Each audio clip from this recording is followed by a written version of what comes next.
इसमें देखो क्या है आपके पास।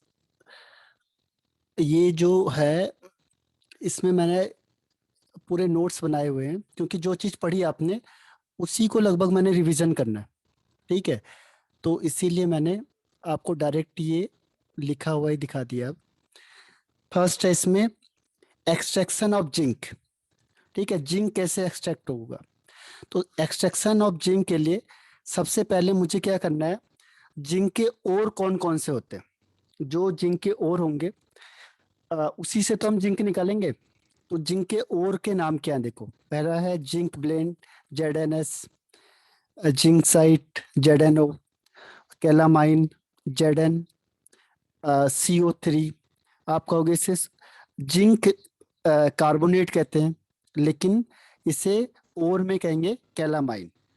ये जिंक ऑक्साइड है, लेकिन इसे जिंक साइट कहेंगे। ऐसी वेलेमाइट, Zn SiO3।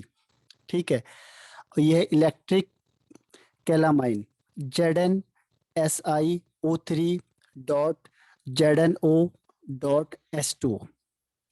तो इन सब में से जो चीफ और है, सबसे ज्यादा जो जिंक है वो किस में है, जिंक ब्लेंड में, इस पर राइट। ठीक है, Zn S में है। तो हम क्या करेंगे, इसी को लेंगे, क्योंकि जिसमें जिंक की परसेंटेज सबसे ज्यादा है उसी को हम चूज करेंगे। बाकी को हम नहीं करेंगे, क्योंकि उसमें जिंक की परसेंटेज कम है। सबसे ज्यादा जिंक की परसेंटेज किस में है, Zn S में। तो इसी को हम प्रिफर करेंगे। एक और इंफॉर्मेशन क्या है, जो जिंक है 24th मोस्ट एबंडेंट एलिमेंट है इन अर्थ क्रस्ट में। ठीक है, और अगर जिंक सल्फाइड के साथ PbS इंप्योरिटी होती है तो इसे कहते हैं ब्लैक जैक। क्यों, क्योंकि इसका कलर कैसा होता है, ब्लैक। ठीक है, तो यहां से हमने क्या इंफॉर्मेशन मिली, मेन एक और ऑफ Zn, दूसरा कि सबसे मेन और कौन सा इसमें, Zn S। ठीक है, तो हम इससे जिंक को निकालेंगे। अब हम आगे प्रोसेस करते हैं। ठीक है, आगे इसमें कोई किसी को कोई दिक्कत है तो पूछ सकता है मुझे। रिपीट अगर कोई किसी को लगता है दोबारा बताना है। अब सेकंड स्टेप में आते हैं हम लोग, कि जो प्रोसीजर हमने पढ़ी थी वही फॉलो करनी है हमने, सेम। देखो सबसे पहले हमने क्या किया, देखो फ्लो डायग्राम बनाना है इसका। फ्लो डायग्राम का मतलब सबसे पहले हमने Zn S जिंक ब्लेंड को लिया। ठीक है, Zn S को लिया, इम्प्योर है। पहला स्टेप हमने किया था, देखो स्टेप फर्स्ट क्या था, step first is crushing and grinding. यानी क्रशिंग का मतलब उसे स्मॉल पीसेस में तोड़ दो पहले, ये बड़ी चीज होगी, इसको स्मॉल पीसेस में छोड़ा। फिर उसके बाद इसको पाउडर फॉर्म में लिया है, पाउडर फॉर्म में। ठीक है, उसे कहते हैं ग्राइंडिंग कर देना। मान लिया means finally divided Zn S या पाउडर, पाउडर Zn S एक ही बात है। ठीक है, तो पाउडर हम फॉर्म में ले आए स्टेप फर्स्ट में। अब स्टेप सेकंड में क्या होता है, आपको पता है कंसंट्रेशन होता है। कंसंट्रेशन के चार मेथड है हमारे पास। ठीक है, चार मेथड कौन से थे, एक है ग्रेविटी सेपरेशन, दूसरा क्या था मैग्नेटिक सेपरेशन, तीसरा क्या था फ्रॉथ फ्लोटेशन प्रोसेस, और चौथा क्या था लीचिंग। अब इन चारों में से मैं किसे प्रिफर करूंगा। देखो ये सल्फाइड है, और मैंने आपको कहा था जो भी सल्फाइड होगा उसके लिए फ्रॉथ फ्लोटेशन प्रोसेस यूज करते हैं हम हर हमेशा। अगर सल्फाइड है तो फ्रॉथ फ्लोटेशन प्रोसेस यूज होगी।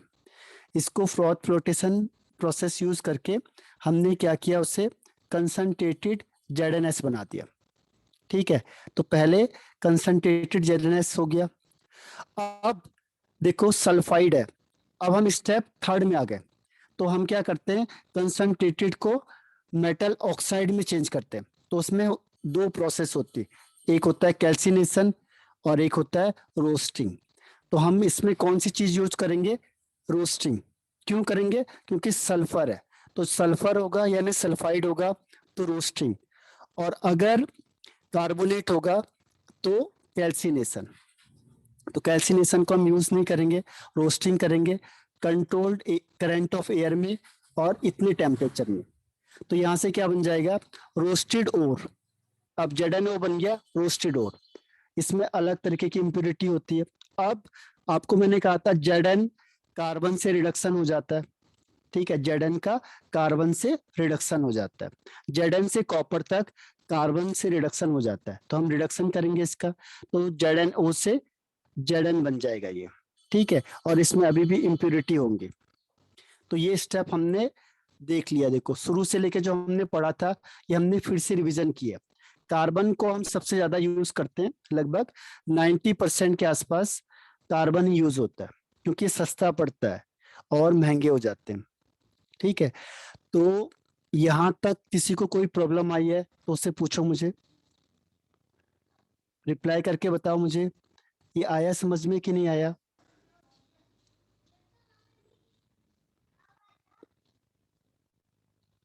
Yes no.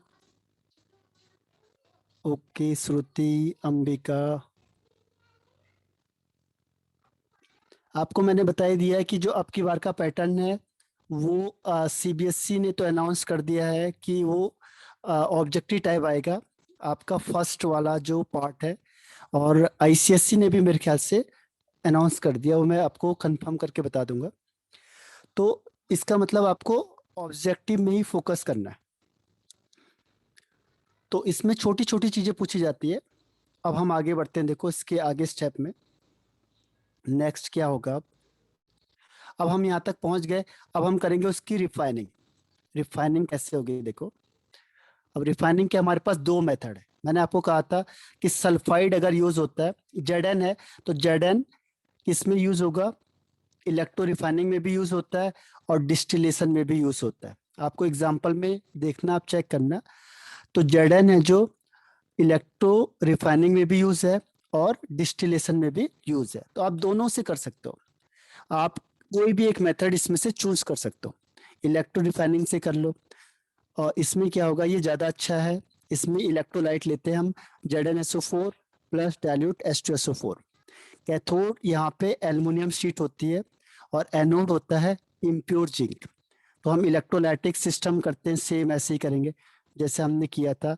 एक इलेक्ट्रोड ये बना दिया, एक ये बना दिया। इसको हमने क्या किया, ऊपर बैटरी से कनेक्ट कर दिया।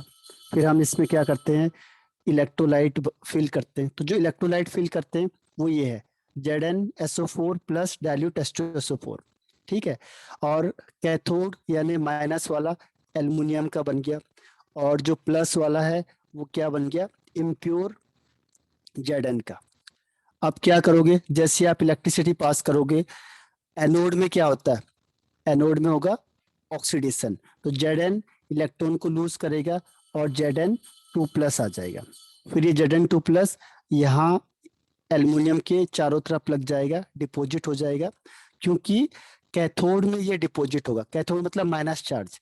तो जो Zn2 प्लस है यहाँ से इलेक्ट्रॉन को गेन करेगा, Zn में डिपॉजिट हो जाएगा कैथोड पे। और इसकी इम्प्योरिटी क्या होगी, निकल के कहाँ आ जाएगी, नीचे बॉटम में आ जाएगी। तो इसका मतलब यहाँ पे आपको प्योर Zn मिलेगा 99.9%। अगर आप डिस्टिलेशन से करते हो तो डिस्टिलेशन का मतलब होता है difference in their boiling point. अब आपने डिस्टिलेशन किया तो देखो जिंक है, लगभग इसका 907 डिग्री सेल्सियस इसका बॉइलिंग पॉइंट है। कैडमियम का 765 बॉइलिंग पॉइंट है। लेड का है 1751। आयरन का है 2750 डिग्री सेल्सियस। और एजी है 2155 डिग्री सेल्सियस। तो इसमें इतने सारे एलिमेंट प्रेजेंट होते हैं। स्पेल्टर्स जिंक होता है ये। तो अब हमें कैसे निकालना, जैसे हम निकालेंगे इसे तो लगभग 1000 डिग्री के आसपास हम हीटिंग करते हैं। तो क्या होगा, जिसका बॉइलिंग पॉइंट ज्यादा होता है, जैसे PB, Fe, Ag, ये तो बॉयल होंगे नहीं, ये तो यही रह गए, तो ये रेसिडुअल हो गए। अब आपके पास वेपर्स में कौन निकल गए, जिंक और कैडमियम, क्योंकि इनका बॉइलिंग पॉइंट लगभग पास पास होता है। ये 907 है, 765 यानी 800 के आसपास है।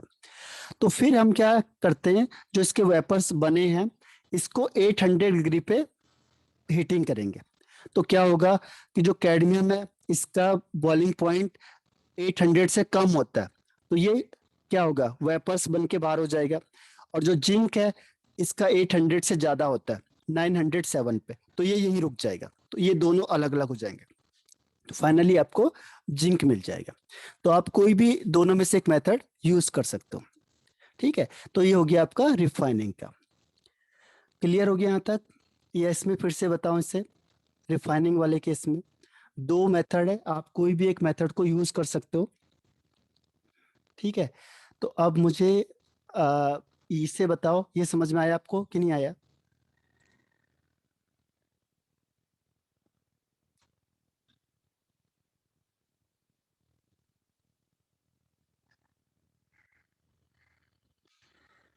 यस नो रिपीट करना है या आ गया? देखो क्या चीज इसमें पूछी जा सकती है आपको। पहला कि जेड एन किसके लिए यूज हो सकता है, आपके पास इलेक्ट्रोलाइटिक रिफाइनिंग भी दे देगा और डिस्टिलेशन भी दे देगा, फिर लिखेगा बोथ नन ऑफ दिस, तो आपको ध्यान रखना बोथ। दूसरी चीज वो पूछ सकता है इलेक्ट्रोलाइटिक रिफाइनिंग में इलेक्ट्रोलाइट कौन सा यूज करेंगे हम। ठीक है, तो इलेक्ट्रोलाइट हम ये वाला यूज करेंगे, और कैथोड के लिए ये होगा, एनोड के लिए ये होगा। ठीक है, तो ये हो गया आपका जेड एन। थोड़ा मैं इसको आप डिटेल से बताता हूँ। देखो अभी मैंने आपको शॉर्ट शॉर्ट में बता दिया, अब हम इसको थोड़ा डिटेल में पढ़ेंगे। एक बार रिएक्शन भी बता देता हूँ आपको। देखो तो रिएक्शन करने के लिए, जैसे मैंने कहा फ्रॉथ फ्लोटेशन प्रोसेस, तो फ्लॉथ फ्लोटेशन प्रोसेस में हम क्या करते हैं कि जैसे जिंक ओर ले लिया हमने, ठीक है, जो भी है उसका ओर हम लेते हैं, तो सल्फाइड के लिए हर हमेशा फ्रॉथ फ्लोटेशन प्रोसेस होगी। इसमें हम क्या डालेंगे, पाइन ऑयल डालते हैं जो फ्रॉथ स्टेबलाइजर होता है या फ्रॉथर होता है, इसे फ्रॉथर भी कहते हैं, जो फ्रॉथ बनाता है। वाटर डालते हैं जो इम्प्योरिटी के साथ मिक्सअप होके उसे नीचे कर देगा। और फ्रॉथ स्टेबलाइजर होता है और कलेक्टर होता है, इनके नाम आपको मैंने बताए हुए हैं। ठीक है, इसको डालेंगे, झाग बनेगी, फ्रॉथ बनेगा।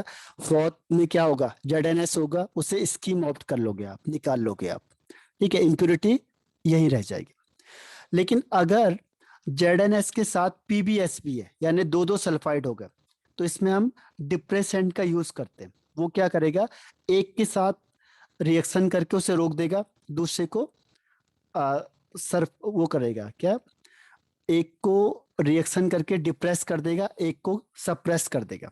ठीक है, तो ये डिप्रेसेंट यहाँ पे लेते हैं NaCN। ध्यान रखना, कई बार वो पूछेगा कि अगर जेडएनएस और पीबीएस की आ, और हैं तो डिप्रेसेंट कौन सा यूज करेंगे, तो वो है सोडियम साइनाइड। वो किसको डिप्रेस करेगा, जेडएनएस को। ये इसके साथ कंबाइंड होके क्या करेगा, कॉम्प्लेक्स बना देगा, इसको भारी बना देगा, और ये यही रह जाएगा।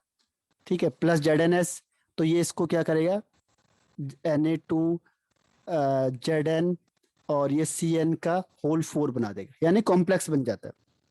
ठीक है, तो ये तो रुक गया क्योंकि रिएक्शन करवा दी, और ये सल्फाइड फॉर्म में, तो ये कहाँ चले जाएगा, फ्रॉथ में, ये झाग में चला जाएगा और ये रुक जाएगा। फिर आप इसे एक्टिवेट कैसे करोगे, इसमें हम क्या मिलाएंगे, CuSO4। तो CuSO4 क्या, एक्टिवेटर होता है। ये दोबारा इससे क्या करेगा, इसको जैसे रिएक्शन होगा, फिर जिंक सल्फाइड अलग हो जाएगा और बाकी सारी चीज अलग हो जाएगी। फिर दोबारा आप फ्रॉथ फ्लोटेशन करोगे, अब ये सरफेस में चला जाएगा। तो इस तरीके से दोनों अलग अलग जा सकते हैं सल्फाइड वाले भी। तो उसमें एक्टिवेटर होता है दो, जो रीजनरेट कर देगा किसको, सल्फाइड को। जो सल्फाइड आपने बना के कॉम्प्लेक्स बना दिया था, इसको रीजनरेट करने के लिए हम एक्टिवेटर्स डालते हैं। तो ये एक्टिवेटर क्या करेगा, इसको रीजनरेट कर देगा, जो जेडएनएस यहाँ पे ट्रैप हुआ था उसको रीजनरेट कर देगा, तो उसे कहते हैं एक्टिवेटर्स। और CuSO4 हम यूज करते हैं। ठीक है, तो ये पहला प्रोसेस हो गई, फ्रॉथ फ्लोटेशन प्रोसेस। अब दूसरा रोस्टिंग। रोस्टिंग आपको पता है कि सल्फाइड के लिए यूज होता है, तो इसमें दो कंडीशन होती है, टेम्परेचर 850 से ज्यादा होना चाहिए और कंट्रोल्ड करंट ऑफ एयर होना चाहिए, यानी जो एयर है उसकी अमाउंट क्या होनी चाहिए, कंट्रोल में होनी चाहिए, यानी कम होनी चाहिए, लिमिटेड होनी चाहिए। पहले ये समझ में आ गया आपको, ये बता फ्रॉथ फ्लोटेशन प्रोसेस, इसमें एक्टिवेटर कौन सा यूज होगा, डिप्रेसेंट कौन सा यूज होगा, ये क्या काम करेगा, और इन सब के क्या रोल है, पाइन ऑयल के, फ्रॉथ स्टेबलाइजर कौन सा है, कलेक्टर कौन सा है, ये बताया हुआ है मैंने आपको। फिर भी किसी को कुछ पूछना है पूछ लो पहले फ्रॉथ स्टेबलाइजर से। Sir any depressant doubt? बता दो एक बार। ओके, डिप्रेसेंट होता क्या, देखो डिप्रेसेंट का मतलब सपोज दो आदमी है, जैसे ए और बी, ये दोनों लड़ाई कर रहे हैं। अब इसको रोकना है तो कैसे रोकेंगे हम? तो हम क्या करते हैं कि एक आदमी ऐसा होना चाहिए सी, जिसकी जो ए को जानने वाला है, ये इसका कोई रिलेटिव हो गया, तो रिलेटिव होगा तो क्या करेगा, उसको ए को रोक देगा कि चलो मेरे साथ चल, ठीक है, लड़ाई मत करो। तो ए और सी दोनों बाहर हो गए तो क्या होगा, बी अलग हो गया फिर ऑटोमेटिकली, तो ये अलग और ये अलग हो जाएगा। ऐसे क्या होता है कि जो फ्रॉथ फ्लोटेशन प्रोसेस होता है वो सल्फाइड के लिए होता है। तो जब आप फ्रॉथ फ्लोटेशन प्रोसेस करोगे तो जिंक सल्फाइड और पीबीएस ये दोनों फ्रॉथ में चले जाएंगे, तो फिर भी आपको कोई फायदा नहीं हुआ क्योंकि आपको सल्फाइड मिला नहीं। तो हम क्या करते हैं, एक ऐसा आदमी डालेंगे जो इन दोनों में से एक के साथ कंबाइंड होगा। तो यहाँ पे होता है ZnS, oh sorry NaCN, sodium cyanide. Sodium cyanide क्या करेगा, जिंक सल्फाइड के साथ कंबाइंड हो जाता है, और किसके साथ कंबाइंड नहीं होगा, पीबीएस के साथ कंबाइंड नहीं होगा, इसके साथ कंबाइंड होके कॉम्प्लेक्स बना देगा। अब कॉम्प्लेक्स बन गया तो ZnS तो नीचे रह गए, जितने भी ZnS थे उसका क्या बन गया, कॉम्प्लेक्स बन गया। तो ZnS को किसने रोक दिया, NaCN ने रोक दिया, यानी इसे डिप्रेस कर दिया, जैसे हम कहते हैं डिप्रेशन में चला गया। तो ZnS कहाँ चला गया, डिप्रेशन में चला गया। क्यों चला गया, क्योंकि उसको NaCN ने कंबाइन करके रिएक्ट उसी में रोक दिया, सॉल्यूशन में रोक दिया। और पीबीएस किसके साथ रिएक्शन नहीं करेगा, NaCN के साथ, इस किसके साथ बनती नहीं है तो रिएक्शन नहीं होगी। अब रिएक्शन नहीं होगी तो ये कहाँ चले जाएगा, फ्रॉथ में, इसका फ्रॉथ बनेगा, इसका झाग बन जाएगा, और ये ZnS कहाँ रह गया, सॉल्यूशन में रह गया। तो वो किसने रोका, इस डिप्रेसेंट ने, कौन है उसका नाम, NaCN, सोडियम साइनाइड, इसीलिए से क्या कहते हैं, डिप्रेसेंट, यानी एक को डिप्रेस करेगा और एक को सप्रेस करेगा। तो उसने पीबीएस को क्या किया, सप्रेस कर दिया, बोला तुम चले जाओ जाओ, तो ये झाग बन के ऊपर चला गया। और ZnS था, इसे रोक दिया, कैसे, कंपाउंड बना के, ये दोनों आपस में कंबाइंड हुए और कंपाउंड बन गया। तो ये कहाँ रह गया, सॉल्यूशन में रह जाएगा। अब इसका झाग नहीं बनेगा, क्यों नहीं बनेगा, क्योंकि झाग केवल सल्फाइड का बनता है और ये तो सल्फाइड है ही नहीं, तो इसीलिए इसका झाग नहीं बना, मतलब ये फ्रॉथ में कभी जाएगा ही नहीं। केवल कौन सी चीज फ्रॉथ बनेगी, जो सल्फाइड फॉर्म में होगा, यही इसका रोल है। फ्रॉथ फ्लोटेशन प्रोसेस किसके लिए, it is only applicable for sulphide ore, और ये तो रहा ही नहीं सल्फाइड, ZnS कहाँ से सल्फाइड रहा, इसीलिए क्या होता है कि ये ZnS है जो उसका सल्फाइड नहीं बनेगा, ठीक है। तो इसे कहते हैं डिप्रेसेंट, तो ये रोल है डिप्रेसेंट का। फिर जब सारे के सारे पीबीएस सल्फ कहाँ बने, फ्रॉथ में चले गए, आपने उसे निकाल लिया बाहर, अब पीबीएस सारे बाहर हो गए। अब आप क्या करोगे कि जो ये सॉल्यूशन में है, सॉल्यूशन में जो हमने बनाया ये डिप्रेसेंट के साथ मिलके, अब ये क्या करेगा, इसमें हम डालते हैं एक्टिवेटर CuSO4। अब ये दोबारा इसे एक्टिवेट कर देगा, अब ये बना देगा जिंक सल्फाइड, ठीक है। तो ये दोबारा एक्टिवेट हो गया और बाकी सारी चीज अलग, तो ये फिर सल्फाइड बना। फिर क्या करोगे आप, सेम प्रोसेस करेंगे, अब इसके इस फ्रॉथ बनने स्टार्ट हो जाएंगे, तो ये भी अलग हो गया और ये भी अलग हो गया। तो ये बहुत बार पूछता है आपसे एग्जांपल, पीबीएस और ZnS, इसमें डिप्रेसेंट कौन सा यूज करेंगे, एक्टिवेटर कौन सा यूज करेंगे, क्लियर है। अब ये किसको डिप्रेस करेगा और किसको सप्रेस यस सर। करेगा। अब आता है रोस्टिंग का, देखो अब रोस्टिंग में क्या होगा, रोस्टिंग में आपको बताया था मैंने कि in presence of oxygen, roasting use होता है सल्फाइड के लिए और इन प्रेजेंस ऑफ ऑक्सीजन। तो ZnS ऑक्सीजन के साथ कंबाइंड होगा तो जिंक ऑक्साइड बनता है और SO2 गैस रिलीज होती है, किस केस में, रोस्टिंग में, ठीक है। रोस्टिंग बताया था सल्फाइड ओर के लिए एप्लीकेबल होता है ओनली। तो जैसे हमने ऑक्सीजन की प्रेजेंस में रिएक्शन कराएंगे तो क्या बनेगा, ZNO बनेगा और SO2 गैस निकलेगी। लेकिन मैंने क्या कहा था कंडीशन, कि लिमिटेड अमाउंट ऑफ एयर होनी चाहिए। अगर आपने सोचा नहीं एयर हम ज्यादा डालते, टेम्परेचर मैंने कहा था इससे कम होना चाहिए, इससे ज्यादा होना चाहिए। अगर आपने टेम्परेचर इससे कम रख दिया तो क्या होगा, तो ZnS है वो ऑक्सीजन के साथ रिएक्शन करेगा और क्या बना देता है, ZnSO4 बना देता है, ठीक है। अब ये ZnSO4 कार्बन के साथ रिएक्शन करेगा रिडक्शन में, फिर क्या बन जाएगा, ZnS बन जाएगा। यानी जहां से आप चले थे आप फिर वहीं पहुंच गए। ये देखो ZnS से चले आप और ZnS में ही पहुंच गए। तो इसीलिए इसको करके कोई फायदा है नहीं। तो कंडीशन ध्यान रखनी है, एक लिमिटेड अमाउंट ऑफ एयर होनी चाहिए और टेम्परेचर 850 से ज्यादा होना चाहिए। दो कंडीशन है इसकी, तभी ये रिएक्शन हो पाएगी, अदरवाइज ये नहीं होगी। ठीक है, तो क्योंकि केमिस्ट्री है तो इसमें मैंने कहा था स्पेसिफिक कंडीशन में ही रिएक्शंस होती हैं। तो ये रोस्टिंग का है। तो रोस्टिंग का मतलब क्या होता है कि जो भी सल्फाइड और होता है वो मेटल ऑक्साइड में चेंज हो जाता है स्ट्रॉन्ग हीटिंग करके बिलो इट्स मेल्टिंग पॉइंट और इन प्रेजेंस ऑफ एयर। तो ये रोस्टिंग हो गया। तो ये भी समझ में आया रोस्टिंग का। Yes sir. अब रोस्टिंग के बाद क्या आते हैं, स्मेल्टिंग में। रोस्टिंग सॉरी हाँ, इसके बाद क्या होगा, रोस्टिंग के बाद हो जाएगा आपके पास स्मेल्टिंग। 1 सेकेंड।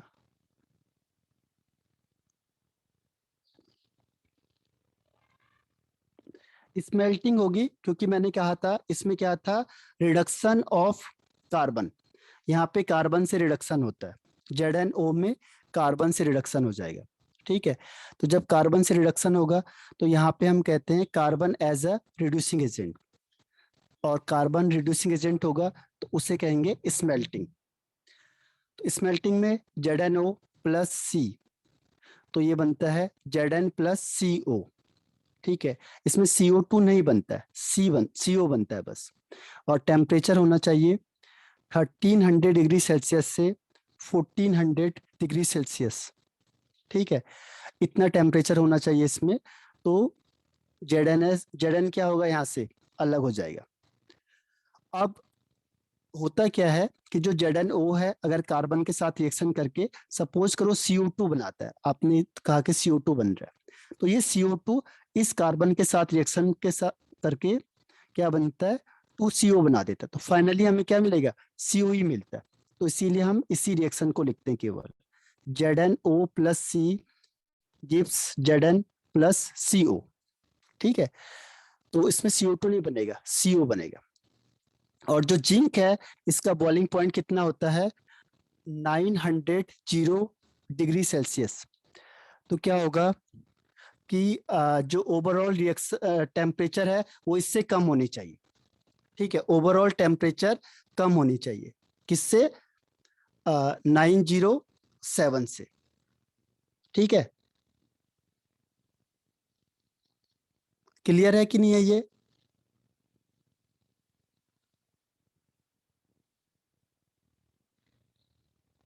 बताओ।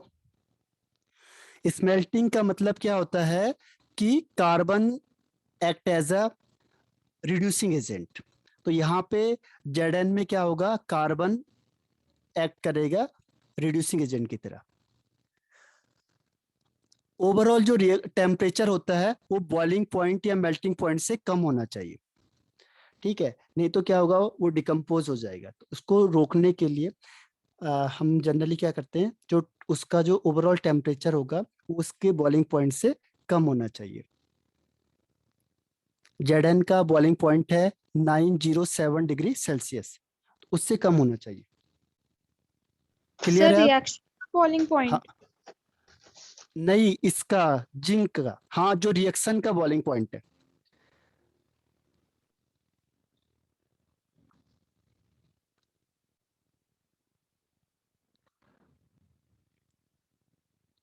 इसको इतना ही याद रखो, चलो ये छोड़ दो, ये थोड़ा मैंने वैसे डीपली बता दिया आपको।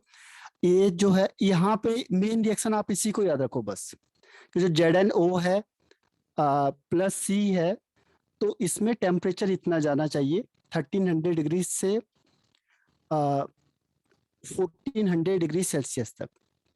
ठीक है, तो उसमें क्या होगा कि जो ZnO है कार्बन के साथ रिएक्शन करेगा तो जिंक मिलेगा आपको और CO गैस मिलेगी। वो कम क्यों कह रहा हूं मैं इसे, क्योंकि जब आपने इतना टेम्परेचर दिया, ठीक है, अब क्या होता है कि पहली स्टेप में ये बन गया, Zn और CO2 बन गया। दूसरे स्टेप में क्या होता है, जो CO2 होता है वो कार्बन के साथ रिएक्शन करेगा और CO बना देगा। तो ये क्या होता है, हाईली एंडोथर्मिक होता है। तो यहाँ पे बहुत सारी हीट यूज हो जाती है, जो आपने इतना सारा टेम्परेचर दिया है वो इसमें यूज हो जाएगा और ये फिर क्या बना देगा, CO बना देगा।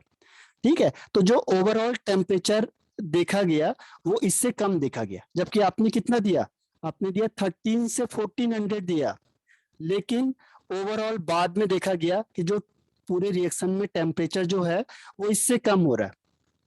तो ये टेम्परेचर गया कहाँ, तो ये कहाँ गया, इस रिएक्शन ने खा दिया पूरा टेम्परेचर। ये देखो हाईली एंडोथर्मिक है, यानी इसमें बहुत सारी हीट लगेगी, तभी CO2 और C मिलके क्या बन जाएगा, CO बन जाएगा।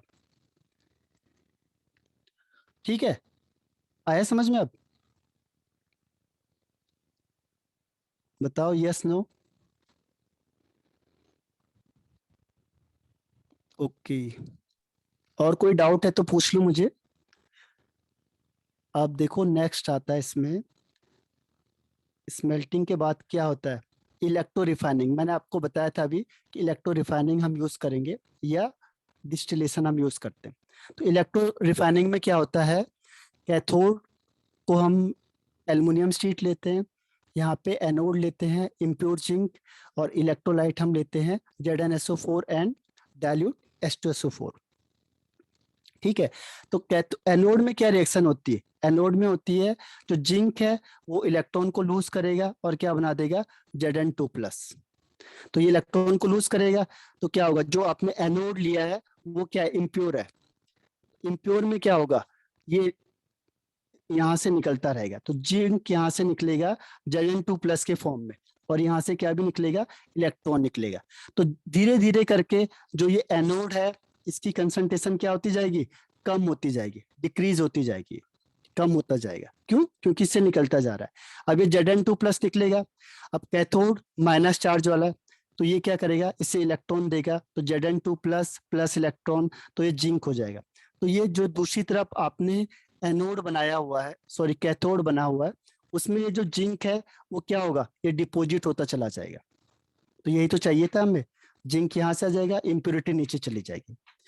पर इसमें एक और क्वेश्चन आ जाता है कि जो H2SO4 होता है इससे हाइड्रोजन गैस निकलती है। ठीक है, तो इसको रोकने के लिए क्या करेंगे, हम ज्यादा वोल्टेज सप्लाई कर देते हैं, वो इस हाइड्रोजन को बैलेंस कर देता है। ठीक है, तो ओवर वोल्टेज की जरूरत होती है। ये आपका जिंक फिनिश हो गया। तो ये डिटेल में भी बता दिया मैंने आपको हर एक पॉइंट को, और शॉर्ट में भी पहले बता दिया था। ठीक है, तो शॉर्ट में जो मैंने आपको बताया वो स्टार्टिंग पॉइंट था। सबसे स्टार्टिंग में शुरू में हमने क्या लिया, ये स्टार्टिंग पॉइंट है यहाँ से, इसमें एक्सट्रैक्शन ऑफ जिंक में इम्प्योर जिंक से पाउडर जिंक, फिर उसके बाद कंसंट्रेटेड, कंसंट्रेटेड के बाद क्या होगा, कंसंट्रेटेड के बाद मेटल ऑक्साइड में चेंज किया, फिर उसके बाद इम्प्योर मेटल में चेंज किया, फिर रिफाइनिंग करी। ठीक है, तो ये आपको शॉर्ट में भी है और लॉन्ग में भी है। ये पूरा डिटेल आ गया।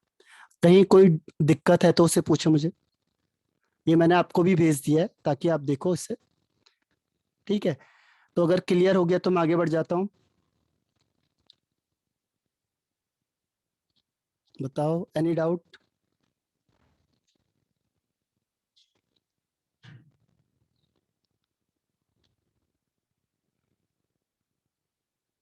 यस या नो।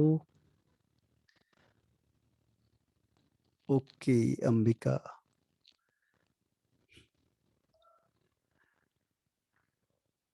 तो इसमें देखो आपको करना क्या है, एक बार इसको पूरी रीडिंग करनी है। रीडिंग करने के बाद इसके बेस पे देखो क्वेश्चन कैसे पूछे हुए हैं, और उसके लिए मैंने क्या किया, आपको क्वेश्चन दिए हैं, अभी कॉम्पिटिटिव लेवल दिए हैं, फिर मैं आपको एनसीईआरटी लेवल सारे क्वेश्चन देता हूँ। ठीक है, तो एनसीईआरटी एंड दूसरा क्या है आपके पास, ये कॉम्पिटिटिव है। इससे बाहर नहीं आते हैं, क्योंकि अब की बार क्वेश्चन आसानी आएगा, हार्ड लेवल नहीं आएगा कोविड की वजह से। तो जितना आप अच्छा पढ़ोगे उससे और याद कर लेना, तो हाई लेवल के ज्यादा क्वेश्चन नहीं पूछे जाएंगे इसमें, इजी आएंगे। अब नेक्स्ट जो टॉपिक आता है इसमें वो है आपके पास एक्सट्रैक्शन ऑफ आयरन। अब आयरन को एक्सट्रैक्ट करेंगे, देखो हम दो एक्सट्रैक्शन आज करेंगे और दो हम करेंगे कल, ठीक है। तो कल फिनिश हो जाएगा आपका एक्सट्रैक्शन ऑफ आयरन। तो सबसे पहले हम देखते हैं इसके ओर कौन से ओर, जैसे मैग्नेटाइट, ध्यान रखना है Fe3O4 मैग्नेटाइट। इसमें जो आयरन होता है लगभग 72.4% आयरन होता है। हेमेटाइट Fe2O3, इसमें आयरन की परसेंटेज होती है 69.9%। लिमोनाइट FeOOH.NS2, इसमें Fe की परसेंटेज होती है 55%। सीडेराइट FeCO3, आप कहोगे इसे कि आयरन कार्बोनेट है, लेकिन हम कार्बोनेट नहीं कहेंगे। जब ओर होता है तो ओर के लिए हम क्या कहते हैं, स्पेशल नाम होता है उसका, ठीक है, सीडेराइट, क्योंकि इसमें बहुत सारी इम्प्योरिटी होती है और इसमें आयरन की परसेंटेज होती है 48.2%। और FeS2, S2 जहाँ पे भी आएगा उसे पायराइट कहते हैं, सल्फाइड के लिए यहाँ पे कहते हैं पायराइट, ठीक है। तो ये आयरन पायराइट्स। अब देखो सबसे पहले क्वेश्चन क्या है कि हम आयरन पायराइट्स को कभी भी ओर के फॉर्म में यूज नहीं करेंगे। क्यों? ठीक है, उसका रीजन क्या है कि इसमें बहुत ज्यादा सल्फर होता है और ये ब्रिटल और यूजलेस होता है, किसी काम का नहीं होता। आपने देखा होगा कि जो देहरादून या ऋषिकेश में जो पानी होता है उसमें भी कई ज्यादा सल्फर होता है, जो नहरों में पानी बहता है। तो ये जो सल्फर है हार्मफुल होता है। तो यहाँ पे ये सल्फर की वजह से क्या होता है, ये ब्रिटल हो जाता है और यूजलेस हो जाता है, किसी काम का नहीं होता। इसीलिए इसे हम कभी भी यूज नहीं कर सकते। अब दूसरी चीज क्या है कि इसमें से हम हेमेटाइट को यूज करते हैं, जबकि हेमेटाइट में आयरन की परसेंटेज है 69.9। इससे अच्छा क्या है, मैग्नेटाइट है 72.4%, इससे ज्यादा है। लेकिन इसके बाद भी हम हेमेटाइट को ओर के फॉर्म में यूज करते हैं। क्यों? क्योंकि इससे आयरन को निकालना आसान है एज कंपेयर टू मैग्नेटाइट। इसीलिए हम हेमेटाइट को प्रिफर करते हैं as compare to magnetite, because it is easy to extract iron from hematite as compared to magnetite। ठीक है, तो ये लॉजिकल क्वेश्चंस हैं जो आपको पूछे जा सकते हैं। देखो ये मैंने लिखा है बिकॉज आयरन इज प्रेजेंट 69.9% और through this iron can extract easily. तो जो हेमेटाइट होगा उससे आयरन इजिली निकल सकता है, ठीक है। अब क्या होगा, देखो हेमेटाइट, जैसे देखो मैग्नेटाइट एम, एम आगे आता है, एच पीछे आता है। तो जब एच पीछे आएगा तो इसमें आयरन का Fe2O3, 2 और 3, एम अल्फाबेटिकली ज्यादा आता है तो इसमें Fe3O4, ध्यान रखना 3 4। तो 3 4 का मतलब मैग्नेटाइट और 2 3 का मतलब हेमेटाइट, ठीक है। तो हम हेमेटाइट को लेंगे।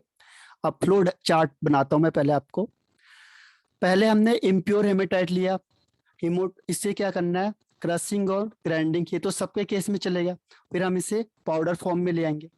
अब देखो जब पाउडर से कंसंट्रेटेड ओर में लाते हैं तो हमारे पास 4 मेथड होते हैं। एक होता है हाइड्रोलिक वॉशिंग, मैग्नेटिक सेपरेशन और फ्रॉथ फ्लोटेशन प्रोसेस और लीचिंग। इसमें हम क्या करते हैं कि हाइड्रोलिक वॉशिंग और मैग्नेटिक सेपरेशन को यूज करते हैं। मैग्नेटिक क्यों करते हैं? क्योंकि इसमें आयरन होता है, तो आयरन वाले जो भी होंगे उसके लिए मैग्नेटिक सेपरेशन यूज करेंगे। हाइड्रोलिक वॉशिंग या ग्रेविटी सेपरेशन क्यों यूज करेंगे? क्योंकि ये ऑक्साइड के लिए यूज होता है और ये भी ऑक्साइड है Fe2O3। जो भी ऑक्साइड होगा उसके लिए हम हाइड्रोलिक वॉशिंग यूज करते हैं। और जिसमें भी आयरन होता है, चाहे इम्प्योरिटी हो चाहे और हो, उसके लिए मैग्नेटिक सेपरेशन यूज करते हैं। तो आप इन दोनों में से कोई भी यूज कर सकते हो। तो पाउडर से और कंसंट्रेटेड में दोनों मेथड हम यूज कर सकते हैं। ठीक है, दोनों के मैंने आपको रीजन बता दिए कि हम क्यों यूज कर रहे हैं इससे। ठीक है, इसलिए मैंने कहा था जितना हमने पढ़ा है हम उससे अब आगे फिर दोबारा पढ़ेंगे यहाँ पे। अब देखो क्या होता है, कंसंट्रेटेड ओर के बाद क्या करेंगे हम उसका। अब वो कहता है रोस्टिंग करो, रोस्टिंग के लिए सल्फाइड की जरूरत है ओनली, लेकिन फिर भी हम यहाँ पे क्या कह रहे हैं, रोस्टिंग कह रहे हैं। क्यों कहते हैं, देखो इसमें क्या होता है, ये तो पहले से ऑक्साइड में प्रेजेंट है, लेकिन इसमें इम्प्यूरिटी प्रेजेंट होती है, जैसे फॉस्फोरस की इम्प्यूरिटी, आर्सेनिक की इम्प्यूरिटी, ठीक है, सल्फर की इम्प्यूरिटी। तो इम्प्यूरिटीज को निकालने के लिए, जैसे ही इसमें ऑक्सीजन के साथ, रोस्टिंग में क्या होता है, in presence of oxygen, oxygen हम देते हैं तो ये जो फॉस्फोरस है ऑक्सीजन के साथ कंबाइंड होके P2O5 बना देता है, गैस फॉर्म में उड़ जाएगा ये। ऐसे आर्सेनिक होता है, जैसे ही मैं ऑक्सीजन के साथ कंबाइन कराऊंगा ये क्या बनाता है, आर्सेनिक ऑक्साइड बनेगा, उड़ जाएगा ये भी, क्योंकि एयर के साथ उड़ जाते हैं लोग। ऐसे ही क्या होगा, सल्फर के साथ O2 मिलेगा, SO2 गैस बनेगी, इम्प्योरिटी बाहर हो जाएगी। ह्यूमिडिटी जो भी होगी H2O, आप हीटिंग करोगे तो ये क्या होगा, बाहर हो जाएगा। ये सारी इम्प्योरिटी को रिमूव करने के लिए हम क्या करेंगे, रोस्टिंग को यूज करते हैं, क्योंकि इसमें इम्प्योरिटी कौन सी होती है, फॉस्फोरस, आर्सेनिक और तीसरा क्या है इसमें, सल्फर। ठीक है, तो ये लॉजिकल क्वेश्चन है कि हम ऐसा क्यों कर रहे हैं, जबकि रोस्टिंग केवल सल्फाइड के लिए यूज हो रहा है, लेकिन फिर भी हम यहाँ पे रोस्टिंग लगा रहे हैं, क्यों। ठीक है, तो इसके बाद देखो रोस्टिंग के बाद क्या होता है, आगे हम कहाँ पे पहुंच गए, रोस्टिंग के बाद क्या होगा, रोस्टेटेड ओर हो गया, इसमें इम्प्योरिटी होती है कुछ। ठीक, अब हम रिडक्शन करते हैं, तो किसकी प्रेजेंस में रिडक्शन करेंगे, कार्बन की प्रेजेंस में। तो आयरन के लिए भी स्मेल्टिंग यूज होगा, और स्मेल्टिंग के लिए हम यहाँ पे ब्लास्ट फर्नेस यूज करते हैं, जो कई बार एग्जाम में आ चुका है। इसमें ब्लास्ट फर्नेस ही ज्यादा आता है, और यह तो आता है ये कास्ट आयरन, रोट आयरन वगैरह। ठीक है, तो ये ब्लास्ट फर्नेस को अभी हम पढ़ते हैं क्योंकि टाइम खत्म हो रहा है, तो इसको रिज्वाइन करना है। ब्लास्ट फर्नेस आगे है जिसमें हम कार्बन से रिडक्शन करते हैं, तो उसमें एक स्पेशल इंस्ट्रूमेंट लिया हमने, उसका नाम है ब्लास्ट फर्नेस। और यहाँ से इम्प्योर आयरन मिलता है, जिसकी 3 कैटेगरी होती है, एक को कहते हैं पिग आयरन, कास्ट आयरन और रोट आयरन।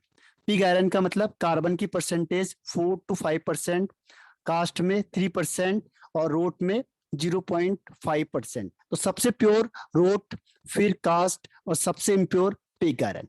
अब दोबारा रिज्वाइन करो सेम आईडी पे।